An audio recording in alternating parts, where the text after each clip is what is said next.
Growing up in California, I was born in San Francisco. Only lived there a few years before my mom moved us down to North County of San Diego in the Tri-City area. I grew up in a city called Vista, California. And it was very rural, lots of hills, lots of great skateboard hills and motocross bicycles and motorcycles. Southern California had if you lived near the coast, as we did, it had a surf culture. It had a big music culture. It was a great time and a great place in the 80s to grow up in Southern California.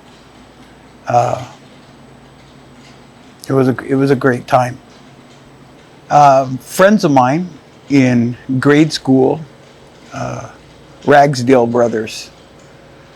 They came from a well-to-do family and they owned guitars, amplifiers, a drum set, and they had a music room at their house, and I used to go over to their house after school, and we'd sit down and just make noise on the instruments. And then eventually a couple of the brothers learned how to play and got pretty good fast, both talented guys.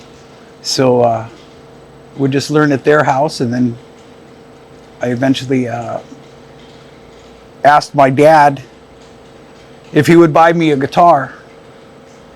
And he bought me one of the Ragsdale brother guitars, and their dad went and bought him a new one, and it went from there. So I guess some of the first songs, some of the bands that were out when I first was learning were Aerosmith, Ted Nugent, Kiss, that type of stuff. UFO, a lot of hard rock bands in the crowd that I was in the late 70s and the early 80s. Ted Nugent.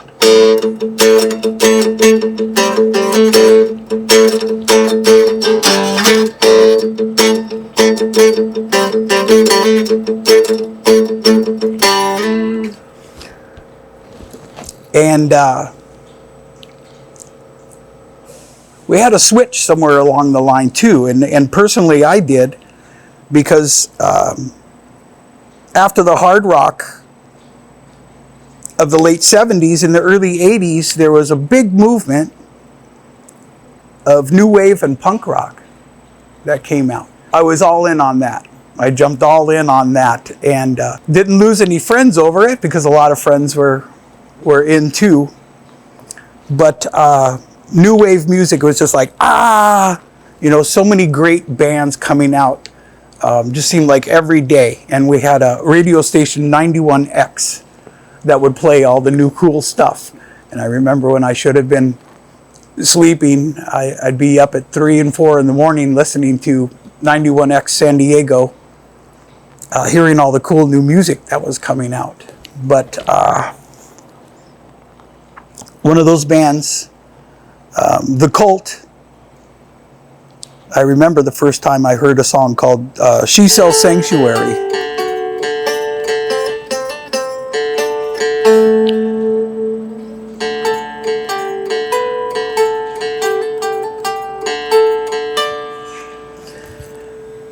And that was another mind.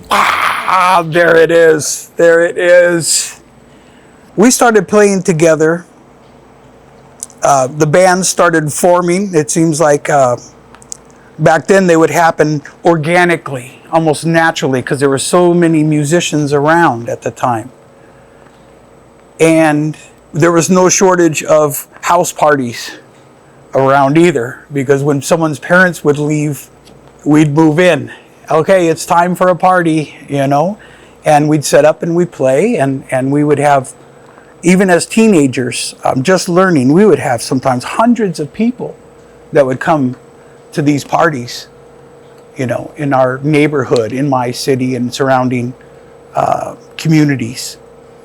No shortage ever of these parties with bands, and sometimes multiple bands, teenagers just learning. But it was a great time. That was a great time. So my first paid gig was at Camp Pendleton Marine Base. And my bass player's mom was dating a Marine. And I remember them approaching us and asking us, hey, are you guys ready to play a party? Would you like to come and play a party for us? Oh, yeah, great. So we went to Camp Pendleton, and I remember it was a daytime gig. We were on a lake, a lot of Marines with their families, their wives and their kids. And we played, and I don't remember how many songs, and I was probably 14 years old. But at the end of the gig, the guy had come and approached us, and he handed us a check for $500, and there was 5 of us in the band. And we looked, and we weren't expecting to get paid. And we looked at each other like, what? And he says, you're now a professional musician. Congratulations. So, and it hit, getting paid for doing this, seriously? But anyways, that was a great day. That was a great day that I remember. And then eventually, it's ironically, maybe 10 years later, I had a booking agent playing professionally, playing the club circuit within the base at Camp Pendleton. So every weekend we would go and move around to the different bases. It's a large military base, so there's quite a few officer clubs that are on base there to make a living as a professional musician back in the 80s.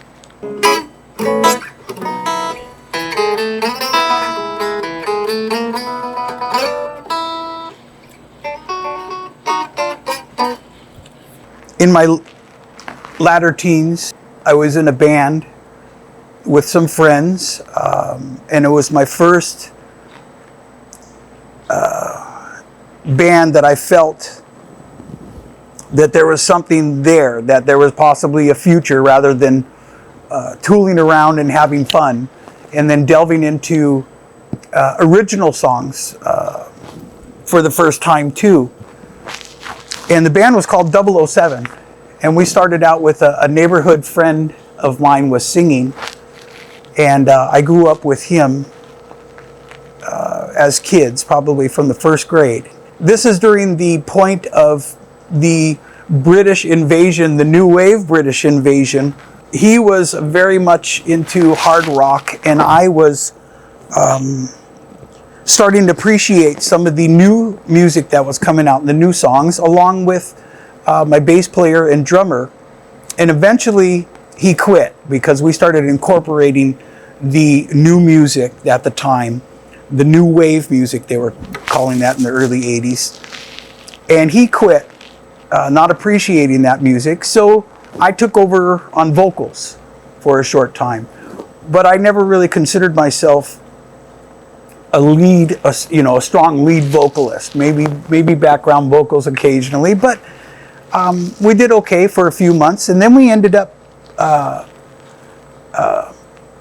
getting a female singer that was a friend of the drummer and bass player, and she was good. And it opened up a lot of new doors for us because so many of the artists in the 80s in the new wave movement were female vocalists at the time. So that opened a lot of doors to us. I think it was 1983 in Southern California, one of the biggest music stores out there was called Lear's Music in Oceanside, California. And every year Lear's would have a battle of the bands. And we decided to join the battle of the bands.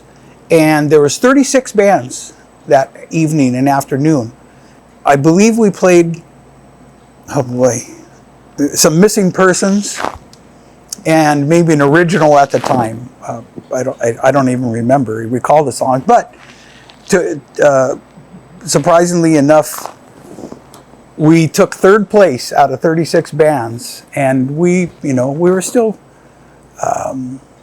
kind of new as a band, as a group together. But that was a good day. And another kind of launching point, if you will, like a milestone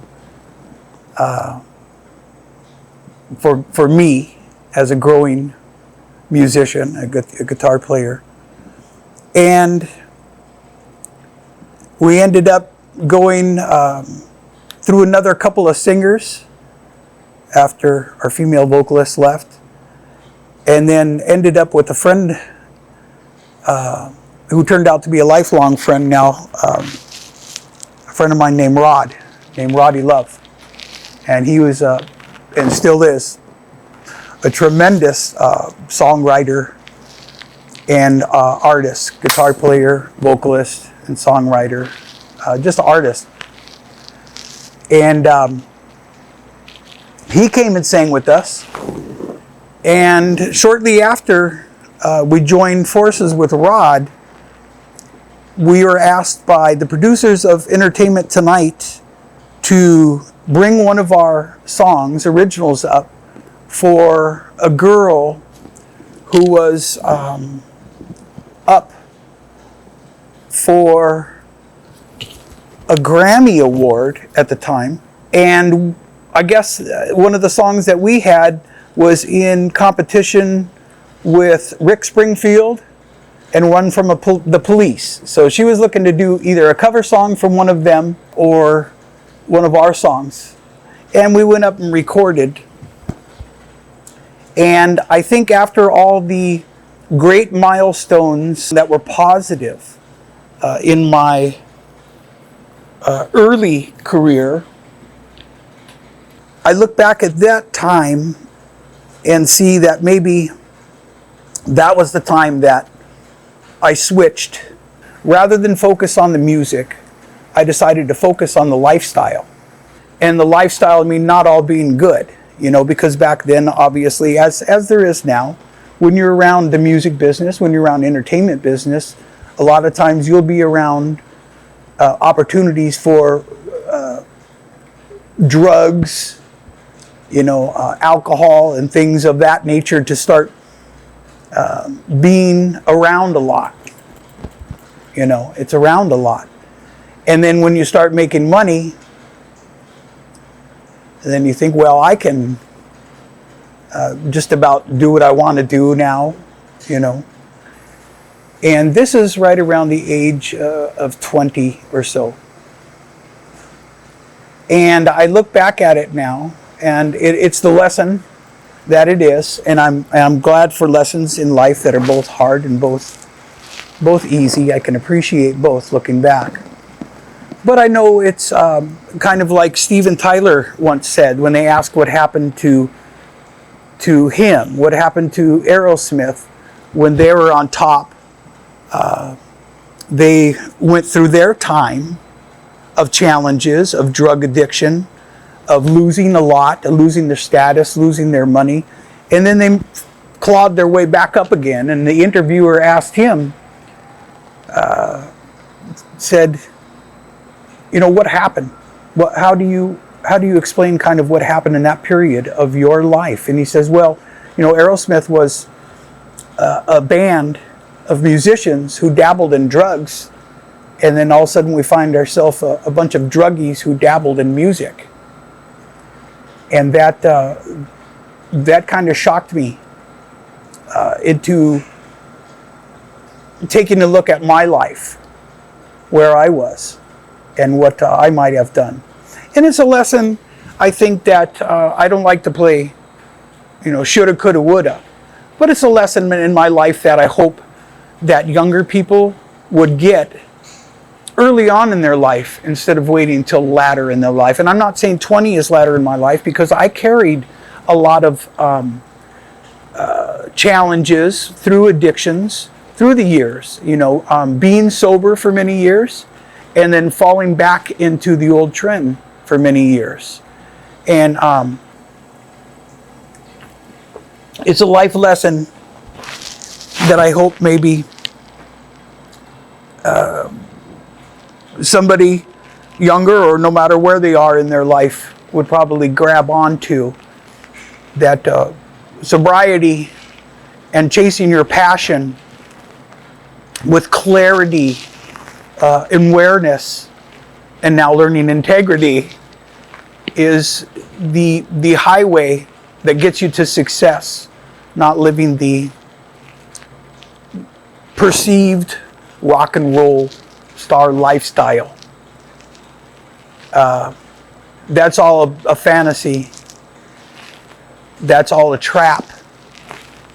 Because the most successful musicians are the happiest musicians, and the musicians who struggle with these vices of addiction are not the happy musicians.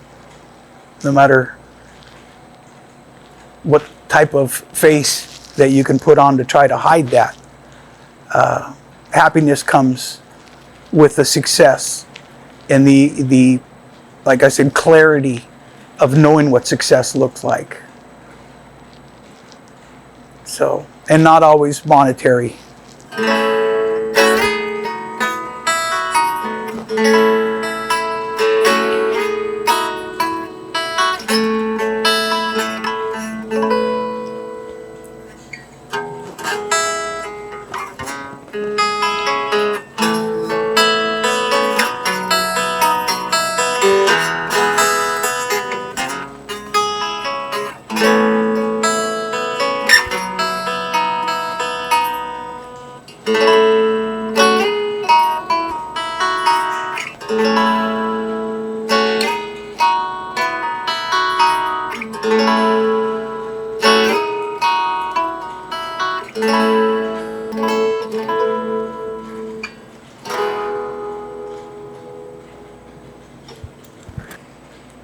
I think things turned around in my life when I started to focus on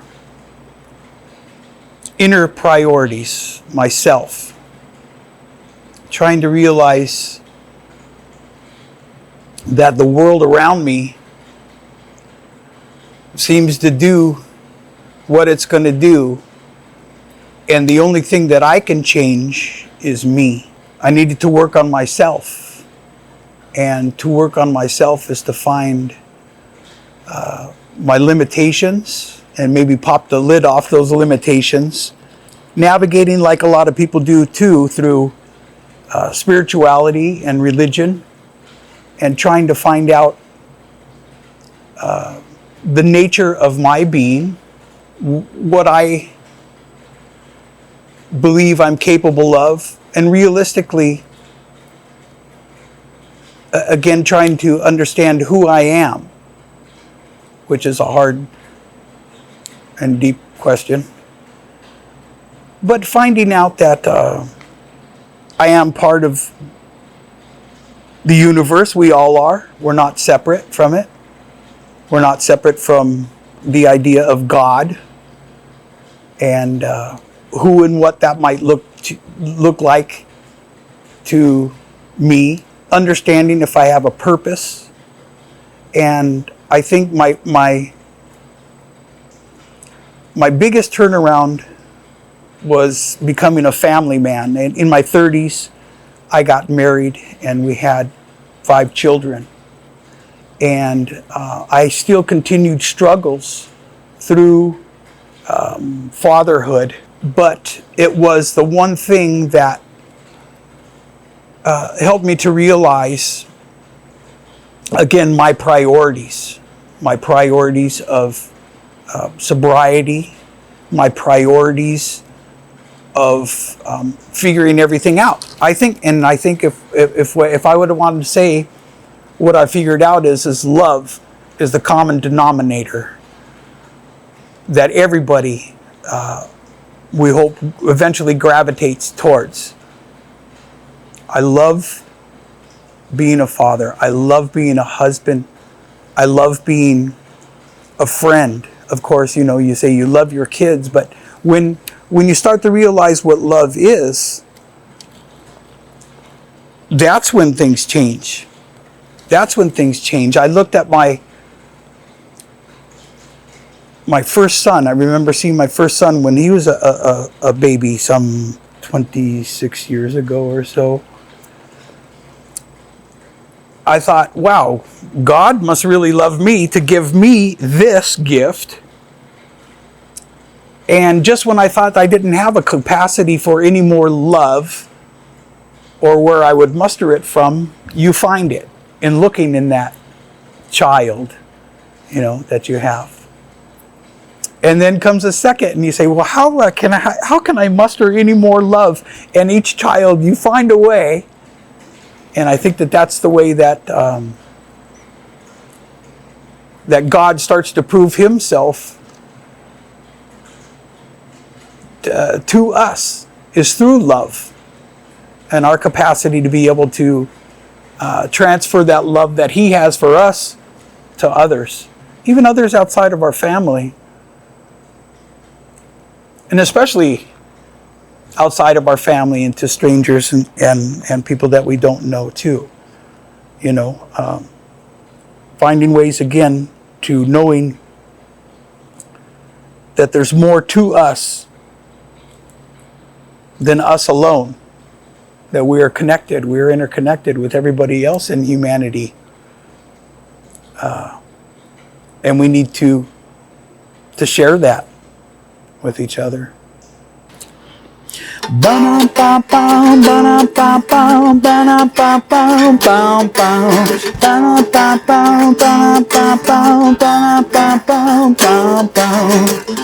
Sleeping in the summer heat, oh why did you ever doubt what I dream about?